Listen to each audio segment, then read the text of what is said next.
Olá, começa a partir de agora pela TV Câmara de São José do Rio Preto, o Identidade Feminina. E hoje a gente vai falar sobre educação em São José do Rio Preto. Para isso, a minha convidada hoje é a secretária municipal de educação, Sueli Petronilha Amâncio Costa. Sueli, muito obrigada por ter aceitado o nosso convite e por vir hoje ao estúdio da TV Câmara conversar com a gente. Eu agradeço a oportunidade e é muito bom falar de educação. Eu vou até esclarecer, a Sueli assumiu recentemente a Secretaria de Educação de São José do Rio Preto, todos os desafios que essa pasta traz, mas é funcionária de carreira e se dedica ao magistério público há mais de 30 anos. Então, sobretudo, a sua profissão é ser professora, é isso mesmo, Sueli? É isso mesmo. Eu escolhi, ser professora e minha mãe se lembra com mais facilidade do que eu, porque desde muito pequenina eu sempre tive um encantamento por ensinar.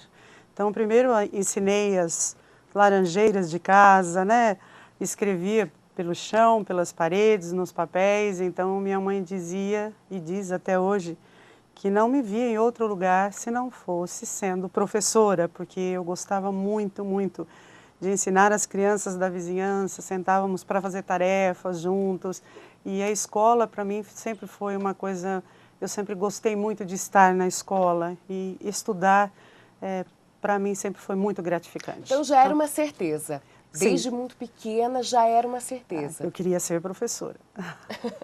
E aí como é que foi esse processo? Eu sei que a senhora é graduada em letras, em pedagogia, pós-graduada em comunicação e linguagem. Como é que foi esse processo? Como é que aconteceu a sua formação profissional?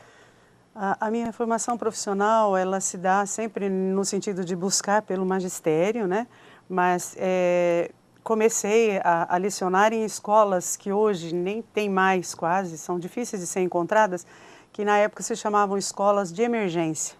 Elas eram ligadas às escolas sedes na cidade, e nós tínhamos reuniões periódicas que nos reuníamos na escola que sediava as escolas de emergência, mas eram escolas no sítio mesmo, trabalhando com 4 anos, 4 séries, primeiro, segundo, terceiro, quarto ano, levando os alunos, passando pelos sítios, levando os alunos, depois devolvendo, e uma experiência fantástica, porque as crianças, na época, elas eram bastante dedicadas, tinham um carinho muito grande com o professor. Então, era uma relação diferente? Muito diferente. Do que os alunos têm hoje com os professores? É porque eram poucos alunos. Por exemplo, uma escola tinha 25 alunos e você dividia esses 25 em 4 turmas, E é muito diferente das classes, que quando a gente, por exemplo, trabalhei alguns anos assim, poucos anos depois na cidade mesmo, aí você pega uma sala de aula com 25, 30, 35 alunos, já é diferente. E é uma relação muito boa, porque gostar de ensinar é essencial para ser professor, E gostar de estudar muito, porque a gente nunca está pronto, a gente nunca sabe tudo, Então eu tenho, assim, fiz muitos... Por isso as 2 graduações e também a pós-graduação. Fiz muitos cursos de 30 horas, 60, 90, 120 horas, sempre, por exemplo, na escola, quando chegava algum convite, eu sempre gostei muito de participar. E participar para aprender mais e pôr em prática, porque ensinar não é uma tarefa fácil, não é. E tem nuances, porque são meninos muito diferentes. Ainda o professor PEB 1, que a gente fala de educação básica 1, que trabalha com educação infantil de 1º ao 5º ano, ele tem uma turma. Aí quando vai para o professor de educação básica 2, você, dependendo da disciplina que você vai trabalhar, o professor de inglês, de arte, de educação física, chega a ter 14 turmas, 16 turmas, então é diferente. Eu fiz letras, então eu tinha um número menor de alunos, 6 turmas, 5 turmas, mas mesmo assim é diferente. Então você tem menos aula, menos tempo com eles, mas também é muito gratificante, porque é uma relação já com os meninos, eu digo mais mocinhos, Esses pré-adolescentes e depois no ensino médio já na adolescência. Mas é fantástico, eu acho que a gente ensina muito, mas aprende muito com eles também. E nesses mais de 30 anos, o que mudou em termos de aluno, de sistema? É possível estabelecer um panorama geral das principais alterações que a educação sofreu nessas 3 últimas décadas? É interessante a gente olhar muito para o movimento, eu digo, de evolução mesmo, né? Do nosso planeta, de toda a população. Eu digo, os meios de comunicação favoreceram muito, né? Quando eu comecei há 30 anos atrás, a gente tinha livros didáticos que era difícil de você conseguir um livro, né? Que te ajudasse no processo de ensinar. A gente preparava aulas diárias de classes, tal, com cadernos que outras professoras mais antigas nos ajudavam. Olha, você está começando, né? Olha, eu vou emprestar um caderno para você, um diário. Isso, tal. inclusive, era uma honra, Não, né? era uma honra, porque você aprendia com esses professores experientes. E com o passar do tempo, nós fomos tendo os programas, né, do Ministério da Educação, da Secretaria Estadual de Educação, enfim, e que nos possibilitava termos acesso a outros materiais. E aí o livro didático foi um material incrível. E quando chegaram, né, as TVs na escola, as bibliotecas bem equipadas, né, com bons livros, bons materiais para você trabalhar, livros paradidáticos. Então, tudo foi, eu digo que foi um processo de evolução muito grande, né, e que às vezes a gente precisa olhar para ele como degraus, que nós fomos subindo. E hoje a gente tem degraus maiores ainda, que a gente tem uma sociedade toda muito, né, com as novas tecnologias, muito conectada, né? Os meninos hoje têm informações que a gente não tem. Eu digo meninos, são os novinhos mesmo, né? Crianças com 4 anos, 5 anos acessam, né? As mídias, além de acessar com uma facilidade, uma rapidez. Infinitamente grande. E nós temos cisma, né? Eu vou quebrar. A criança não, ele pega seu celular e já... Não, intuitivo. É intuitivo. Então, tudo isso mudou e mudou para melhor. Eu digo, hoje nós temos meninos com ânsia de aprender, com vontade de aprender, mas nós precisamos mudar as ferramentas. Eu ensinava com determinadas ferramentas, que se eu volto para a sala de aula hoje, eu tenho que ajustar então, o meu... essa é uma preocupação de quem está à frente da gestão. Sim. A metodologia de ensino passa por muitas mudanças e precisa acompanhar todo esse processo tecnológico, né? Esse desenvolvimento que os meninos têm hoje.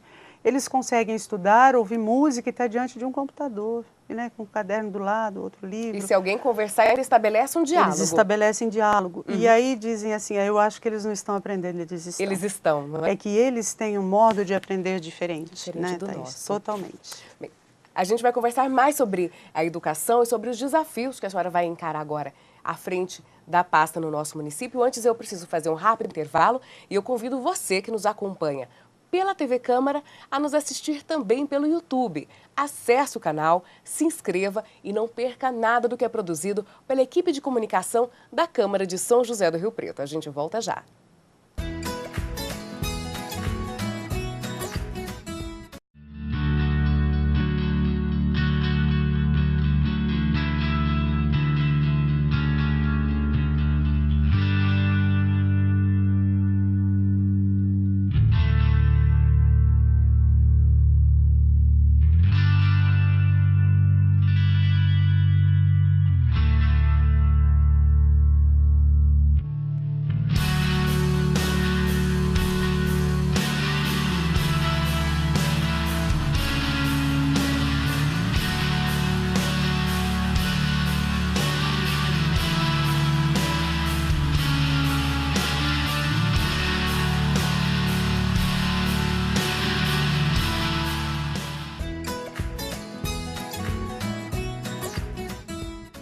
De volta com a Identidade Feminina pela TV Câmara de Rio Preto, canal 4 da NET, e também TV aberta, sinal digital para toda a região, pelo 61.4. Hoje, a gente tem a oportunidade de conhecer um pouco mais a respeito da trajetória da secretária de Educação de São José do Rio Preto, a Sueli Petronília Amâncio Costa. A gente já começou aí no primeiro bloco falando sobre todo o amor dedicado à educação ao longo dos últimos 30 anos, não é? E a respeito das transformações que principalmente a metodologia de ensino sofreu. A senhora assumiu o posto de coordenadora pedagógica da educação em São José do Rio Preto em 2007. 2000, no ano de 2000. Isso. Já é um posto de gestão e que lhe dá atribuições diferentes das atribuições, né, conferidas em sala de aula. Quando a senhora assumiu o posto de coordenadora, naquele tempo, quais foram as principais barreiras enfrentadas?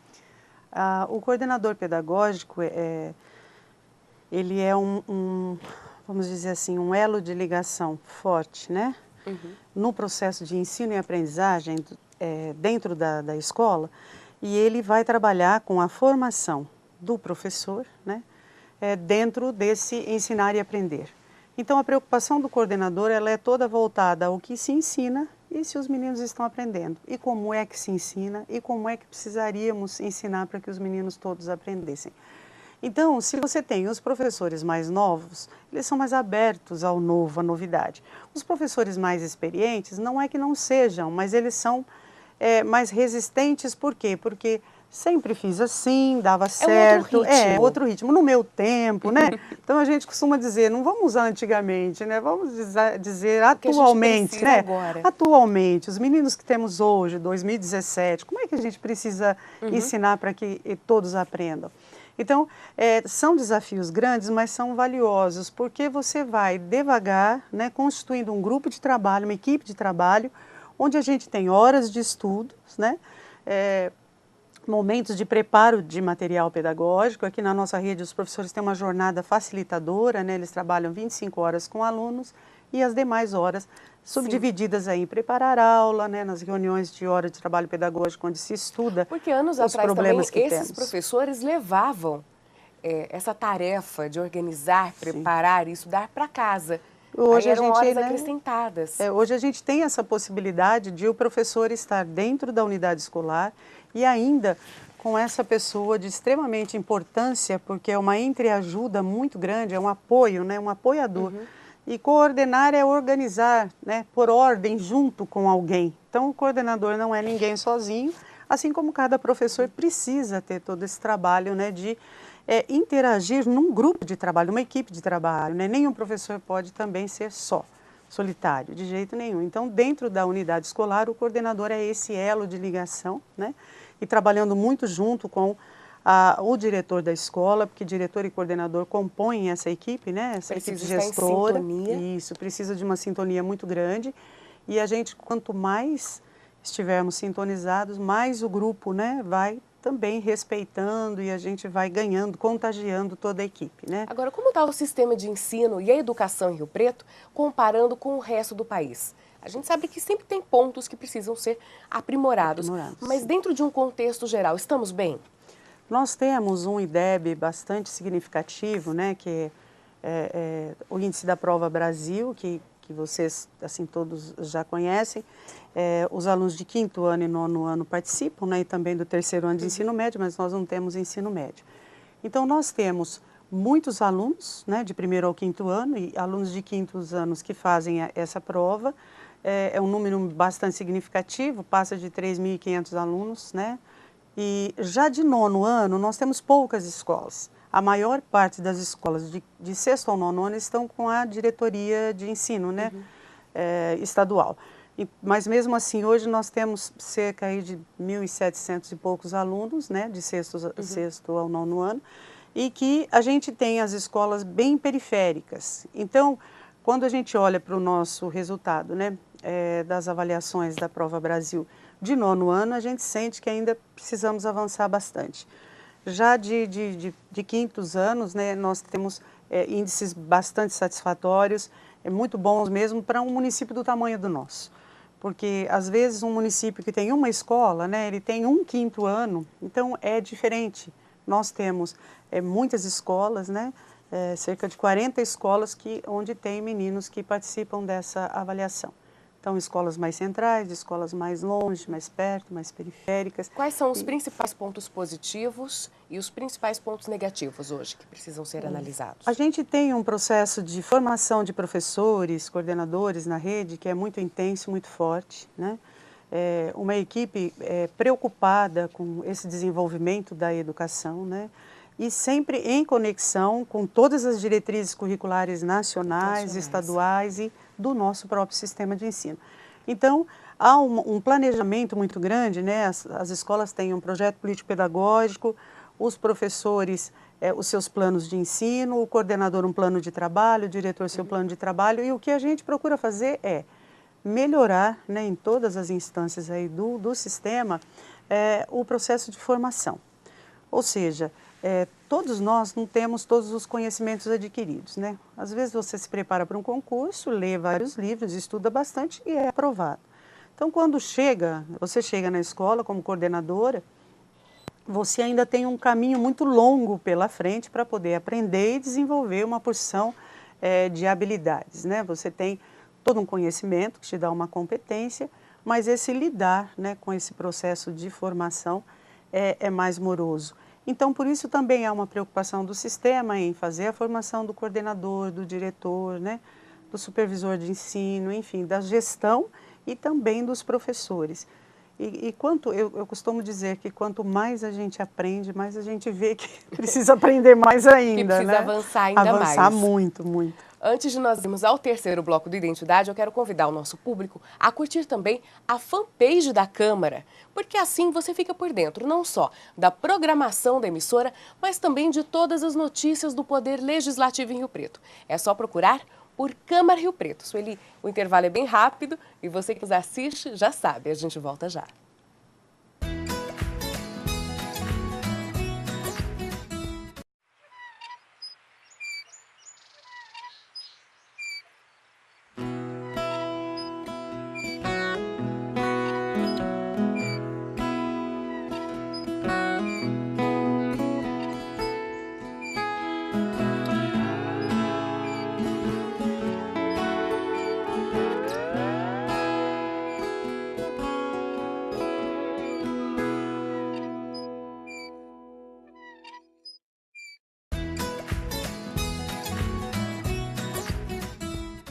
De volta com Identidade Feminina, hoje conhecendo mais a respeito da história da secretária de Educação de São José do Rio Preto, a Sueli Petronilha Amâncio Costa.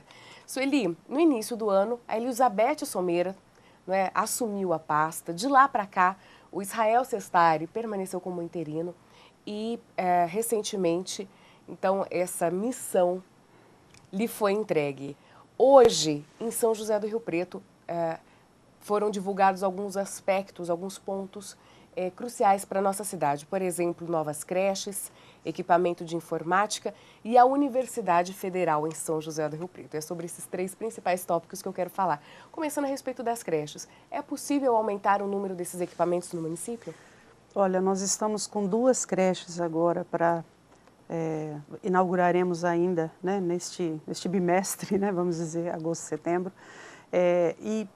E assim, o que você imaginar de crescimento, né, dessa demanda foi algo assim muito, muito grande. Nós tínhamos, por exemplo, há uns anos atrás, um número, por exemplo, quando a gente pensava alunos do fundamental, era uma equiparação muito gigante, né? Então, por exemplo, se a gente tinha 14 mil alunos do fundamental, tínhamos 7 mil do infantil. Hoje a gente tem mais de 19 mil do ensino fundamental, 1º ao 5º ano e 6º ao 9º, e temos mais de 18 mil de educação infantil. Então, nós temos hoje um atendimento de creches, né, não 4 e 5 anos, mas 0 a 3, de mais de 10 mil crianças. E fomos vendo, né, ao longo desses últimos anos, essa necessidade de ampliação. E fomos ampliando, mas São José do Rio Preto é uma cidade muito promissora, né, uma cidade que todo mundo quer morar aqui, quer vir, quer trabalhar. Então, o que acontece? Ela cresce vertiginosamente, que bom. Só que também cresce com ela as demandas todas, né, por escolas. E as escolas de ensino fundamental, nós não temos problema com demanda, nós conseguimos atender... Está tudo ok nesse sentido. Perfeitamente. Agora, a nossa questão é mais com a escola de 0 a 3, que são as creches, porque é algo que, primeiro, as turminhas são menores, né? Se você vai para um berçário, nós temos um número pequeno de bebês por turma, com a professora, monitora, enfim, com os professores ali ajudando. E temos também, aí você olha para uma classe de ensino fundamental com 30 alunos. Então, se a gente tem 8 bebês, né, no berçário, a gente tem, num primeiro ano, 30 meninos. Então, para você ver a quantidade de prédios, né, a questão é essa, nós temos várias casas que passaram por reformas, né, muitos prédios mesmo, né, construídos e vamos dizer assim, organizados para receber esse público infantil.